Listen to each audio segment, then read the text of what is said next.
Pouch Players! Today we'll be reviewing a little Wordy. So for starters, how long does it take to play? About 10 to 20 minutes at most. It really depends on the complexity of the words the players choose. How long does it take to set up? Not very long.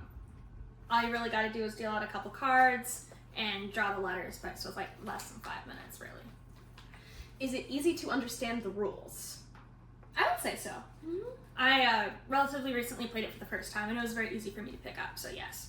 Yeah, I would say the hardest part is making sure that you read all of the cards dealt out for that round to make sure you understand all of the actions a player can take on that turn. Beyond that, it's fairly straightforward. Is a practice round needed to get a better understanding of the game? I wouldn't say it's needed. It might be helpful just a little bit, but I mean, I wouldn't say it's required. Because the game is so short, it's pretty easy to just jump right in, and it's the sort of game that you'd like to play multiple rounds kind of once you get started. Now, how transportable is it? Pretty transportable. Probably difficult to fit in a purse, but easily fits in a backpack or good to bring on the go. Yeah. Yeah, definitely easy to fit in like any kind of backpack or suitcase, but probably not ideal for a purse. Is it young kid playable? I would say absolutely yes, especially if you're trying to get your child to think about words and word building once they're starting to read. This is a very, very fun game that gives them like a few letters and they become their own anagram solver. Is this easy to play with grandma?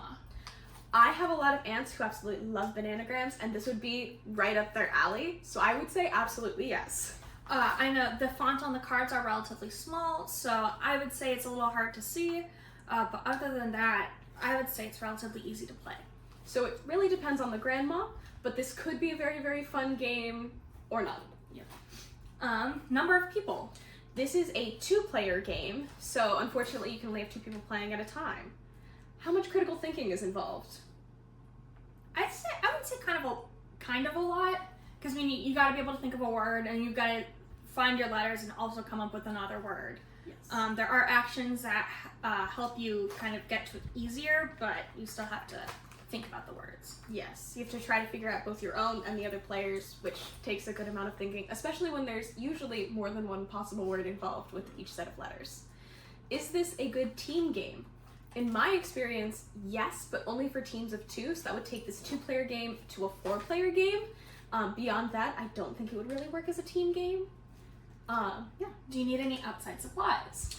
No, unless your dry erase markers die on you and you need to get some new ones, there are no outside supplies needed. Okay. How many pouches would you give it? I would give this 4 pouches.